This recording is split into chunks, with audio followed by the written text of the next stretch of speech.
Hi, welcome. Happy Friday. I'm Mary. I'm the manager at the Claremont Branch Library, and we are reading through The Wizard of Oz by L. Frank Baum. We actually are halfway, or a third of the way through the book, and yesterday we had the four friends continue their journey on to the Emerald City, but they came across a number of dangerous situations.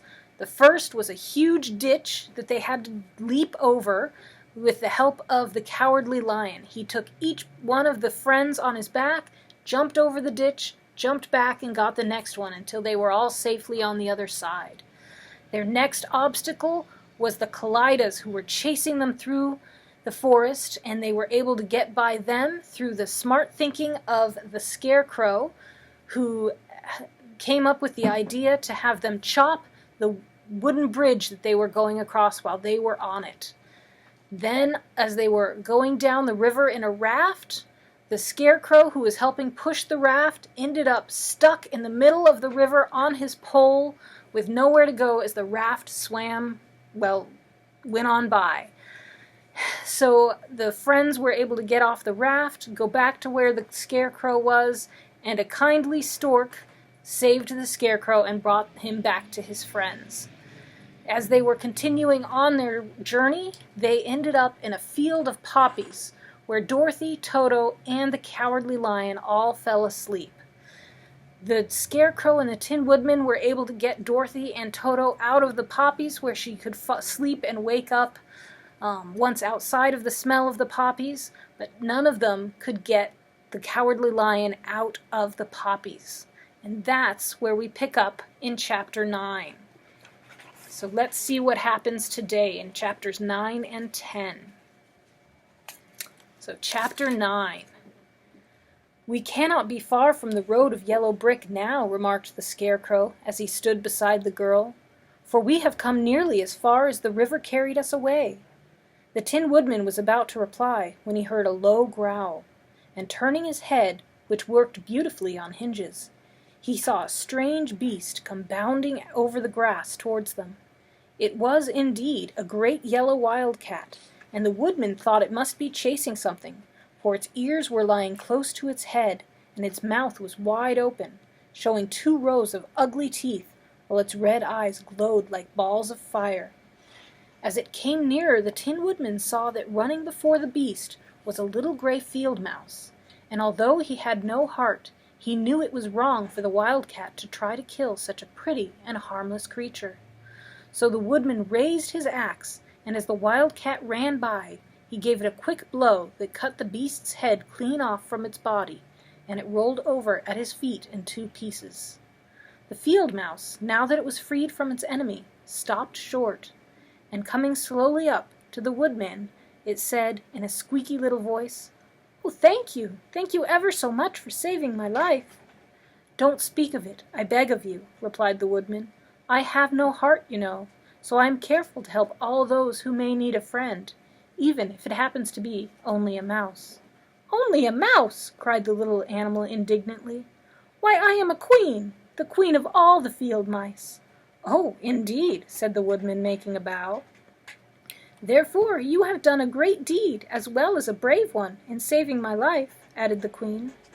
At that moment several mice were seen running up as fast as their little legs could carry them, and when they saw their Queen, they exclaimed, "Oh, your Majesty, we thought you would be killed. How did you manage to escape the great wildcat?" And they all bowed so low to the little Queen that they almost stood on their heads. "This funny Tin Man," she answered, "killed the wildcat and saved my life. So hereafter you must all serve him and obey him his slightest wish." "We will," cried all the mice in a shrill chorus. And then they scampered in all directions, for Toto had awakened from his sleep, and seeing all these mice around him, he gave one bark of delight and jumped right into the middle of the group. Toto had always loved to chase mice when he lived in Kansas, and he saw no harm in it. But the Tin Woodman caught the dog in his arms and held him tight, while he called to the mice, "Come back, come back! Toto shall not hurt you." At this the Queen of the Mice stuck her head out from a clump of grass and asked in a timid voice, "Are you sure he will not bite us?" "I will not let him," said the Woodman, "so do not be afraid." One by one the mice came creeping back, and Toto did not bark again, although he tried to get out of the woodman's arms, and would have bitten him had he not known very well he was made of tin. Finally, one of the biggest mice spoke. "Is there anything we can do for you?" it asked, "to repay you for saving the life of our queen?" "Nothing that I know of," answered the woodman, but the Scarecrow, who had been trying to think, but could not because his head was stuffed with straw, said quickly, "Oh yes, you can save our friend, the Cowardly Lion, who is asleep in the poppy field." "A lion?" cried the little queen. "Why, he would eat us all up." "Oh no," declared the Scarecrow. "This lion is cowardly." "Really?" asked the mouse. "He says so himself," answered the Scarecrow, "and he would never hurt anyone who is our friend. If you will help us to save him, I promise that he will treat you all with kindness." "Very well," said the queen, "we will trust you. But what shall we do?" "Are there many of these mice which call you queen and are willing to obey you?" "Oh yes, there are thousands," she replied. "Then send for them all to come here as soon as possible, and let each one bring a long piece of string." The queen turned to the mice that attended her, and told them to go at once to get all her people. As soon as they heard her orders, they ran away in every direction as fast as possible. "Now," said the Scarecrow to the Tin Woodman, "you must go to those trees by the riverside, and make a truck that will carry the lion." So the woodman went at once to the trees and began to work. As soon as he made a truck out of the limbs of the trees, from which he chopped away all the leaves and branches, he fastened it together with wooden pegs and made the four wheels out of a short piece of a big trunk. So fast and so well did he work that by the time the mice began to arrive, the truck was all ready for them. They came from all directions, and there were thousands of them, big mice and little mice and middle-sized mice, and each one brought a piece of string in his mouth. It was about this time that Dorothy woke up from her long sleep and opened her eyes. She was greatly astonished to find herself lying upon the grass, with thousands of mice standing around and looking at her timidly. But the Scarecrow told her about everything, and turning to the dignified little mouse, he said, "Permit me to introduce you to Her Majesty, the Queen." Dorothy nodded gravely, and the Queen made a curtsy, after which she became quite friendly with the little girl. The Scarecrow and the Woodman now began to fasten the mice to the truck, using the strings they had brought. One end of a string was tied around the neck of each mouse, and the other end to the truck. Of course, the truck was 1,000 times bigger than any of the mice who were to draw it. But when all the mice had been harnessed, they were able to pull it quite easily. Even the Scarecrow and the Tin Woodman could sit on it, and were drawn swiftly by their queer little horses to the place where the lion lay asleep. After a great deal of hard work, for the lion was heavy, they managed to get him up on the truck. Then the Queen hurriedly gave her people the order to start, for she feared if the mice stayed among the poppies too long, they also would fall asleep. At first, the little creatures, many though they were, could hardly stir the heavy loaded truck, but the Woodman and the Scarecrow both pushed from behind, and they got along better. Soon they rolled the lion out of the poppy bed to the green fields, where he could breathe the sweet, fresh air again, instead of the poisonous scent of the flowers. Dorothy came to meet them and thanked the little mice warmly for saving her companion from death. She had grown so fond of the big lion she was glad he had been rescued. Then the mice were unharnessed from the truck and scampered away through the grass to their homes. The Queen of the Mice was the last to leave. "If you ever need us again," she said, "come out into the field and call, and we shall hear you and come to your assistance. Goodbye." "Goodbye," they all answered, and away the Queen ran, while Dorothy held Toto tightly lest he should run after her and frighten her. After this they sat down beside the lion until he should awaken, and the Scarecrow brought Dorothy some fruit from a tree nearby, where she ate for dinner. Chapter 10. It was some time before the Cowardly Lion awakened, for he had lain among the poppies a long while, breathing in their deadly fragrance. But when he did open his eyes and roll off the truck, he was very glad to find himself still alive. "I ran as fast as I could," he said, sitting down and yawning. "But the flowers were too strong for me. How did you get me out?"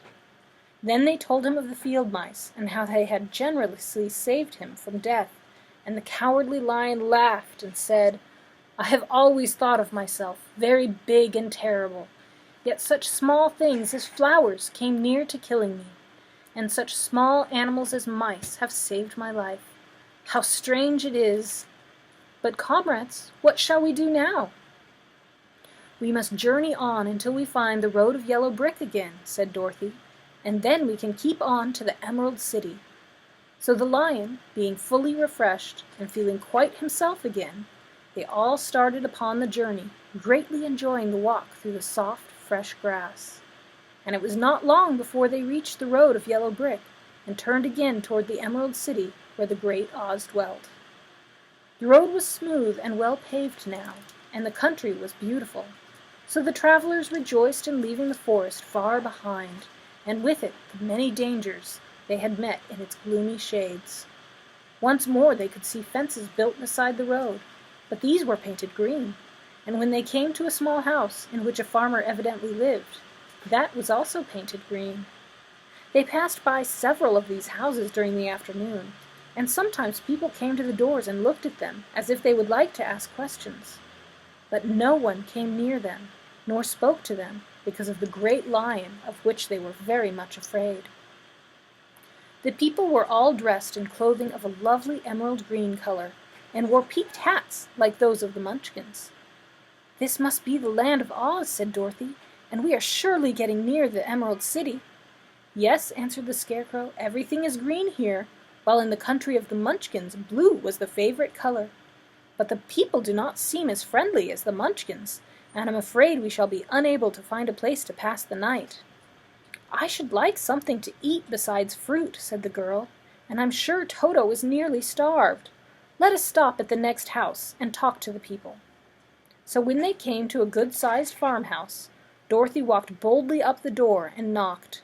A woman opened it just far enough to look out, and said, "What do you want, child, and why is that great lion with you?" "We wish to pass the night with you, if you will allow us," answered Dorothy, "and the lion is my friend and comrade, and would not hurt you for the world." "Is he tame?" asked the woman, opening the door a little wider. "Oh yes," said the girl, "and he is a great coward too, so that he will be more afraid of you than you are of him." "Well," said the woman, after thinking it over, taking another peep at the lion, "if that is the case, you may come in, and I will give you some supper and a place to sleep." So they all entered the house where they were, besides the woman, 2 children, and a man. The man had hurt his leg, and was lying on the couch in a corner. They seemed greatly surprised to see so strange a company, and while the woman was busy laying the table, the man asked, "Where are you all going?" "To the Emerald City," said Dorothy, "to see the great Oz." "Oh, indeed!" exclaimed the man. "Are you sure that Oz will see you?" "Why not?" she replied. "Why, it is said that he never lets anyone come into his presence. I have been to the Emerald City many times, and it is a beautiful and wonderful place, but I have never been permitted to see the great Oz, nor do I know of any living person who has seen him." "Does he never go out?" asked the Scarecrow. "Never. He sits day after day in the great throne room of his palace, and even those who wait upon him do not see him face to face." "What is he like?" asked the girl. "That is hard to tell," said the man thoughtfully. "You see, Oz is a great wizard, and can take any form he wishes, so that some say he looks like a bird, and some say he looks like an elephant, and some say he looks like a cat. To others he appears as beautiful as a fairy, or a brownie, or in any other form that pleases him. But who the real Oz is, when he is in his own form, no living person can tell." "That is very strange," said Dorothy, "but we must try in some way to see him, or we shall have made our journey for nothing." "Why do you wish to see the terrible Oz?" asked the man. "I want him to give me some brains," said the Scarecrow eagerly. "Oh, Oz could do that easily enough," declared the man. "He has more brains than he needs." "And I want him to give me a heart," said the Tin Woodman. "That would not trouble him," continued the man, for Oz has a large collection of hearts of all sizes and shapes." "And I want him to give me courage," said the Cowardly Lion. "Oz keeps a great pot of courage in his throne room," said the man, "which he has covered with a golden plate to keep it from running over. He will be glad to give you some." "And I want him to send me back to Kansas," said Dorothy. "Where is Kansas?" asked the man in surprise. "I don't know," replied Dorothy sorrowfully, "but it is my home, and I'm sure it's somewhere." "Very likely. Well, Oz can do anything, so I suppose he will find Kansas for you. But first you must go and see him, and that will be a hard task, for the Great Wizard does not like to see anyone, and he usually has his own way. But what do you want?" he continued, speaking to Toto. Toto only wagged his tail, for, strange to say, he could not speak. The woman now called them to supper, so they gathered around the table, and Dorothy ate some delicious porridge and a dish of scrambled eggs and a nice plate of white bread, and enjoyed her meal. The lion ate some of the porridge, but did not care for it, saying it was made from oats, and oats was food for horses, not for lions. The Scarecrow and the Tin Woodman ate nothing at all. Toto ate a little of everything, and was glad to get a good supper again. The woman now gave Dorothy a bed to sleep in, and Toto lay down beside her, while the lion guarded the door of her room, so she might not be disturbed. The Scarecrow and the Tin Woodman stood up in a corner and kept quiet all night, although of course they could not sleep. The next morning, as soon as the sun was up, they started on their way, and soon saw a beautiful green glow in the sky just before them. "That must be the Emerald City," said Dorothy. As they walked on, the green glow became brighter and brighter, and it seemed that at last they were nearing the end of their travels. Yet it was afternoon before they came to the great wall that surrounded the city. It was high and thick, and of a bright green color. In front of them, and at the end of the yellow road, it was a big gate, all studded with emeralds, that glittered so in the sun that even the painted eyes of the Scarecrow were dazzled by their brilliancy. There was a bell beside the gate, and Dorothy pushed the button and heard the silvery tinkle within. Then the big gate swung slowly open, and they all passed through and found themselves in a high-arched room, the walls of which glistened with countless emeralds. Before them stood a little man about the same size as the Munchkins. He was clothed all in green, from his head to his feet, and even his skin was of a greenish tint. At his side was a large green box. When he saw Dorothy and her companions, the man asked, "What do you wish in the Emerald City?" "We came here to see the Great Oz," said Dorothy. The man was so surprised at this answer that he sat down to think it over. "It has been many years since anyone asked me to see Oz," he said, shaking his head in perplexity. "He is powerful and terrible, and if you come on an idle or foolish errand to bother the wise reflections of the Great Wizard, he might be angry and destroy you all in an instant." "But it is not a foolish errand, nor an idle one," replied the Scarecrow. "It is important, and we have been told that Oz is a good wizard." "So he is," said the Green Man, "and he rules the Emerald City wisely and well. But to those who are not honest, or who approach him from curiosity, he is most terrible, and few have ever dared ask to see his face. I am the guardian of the gates, and since you demand to see the Great Oz, I must take you to his palace. But first, you must put on the spectacles." "Why?" asked Dorothy.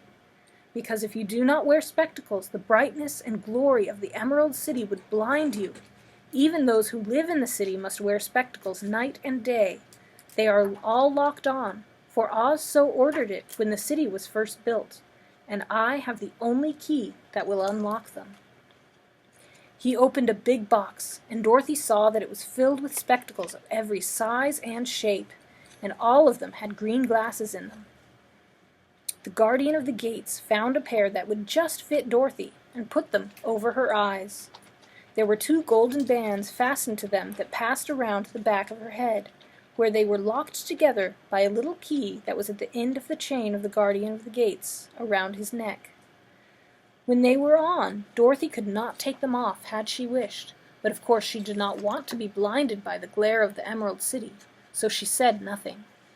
Then the Green Man fitted the spectacles for the Scarecrow and the Tin Woodman and the Lion, and even on little Toto. And all were locked fast with the key. Then the guardian of the gates put on his own glasses, and told them he was ready to show them the palace. Taking a big golden key from a peg on the wall, he opened another gate, and they all followed him through the portal into the streets of the Emerald City. And that is the end of the chapter. So they are on their way into the Emerald City, and we will pick up there on Monday. I hope that you have a good weekend, that you are enjoying the story, and I look forward to seeing what happens as they enter the Emerald City on Monday. So have a good weekend, and I will see you on Monday.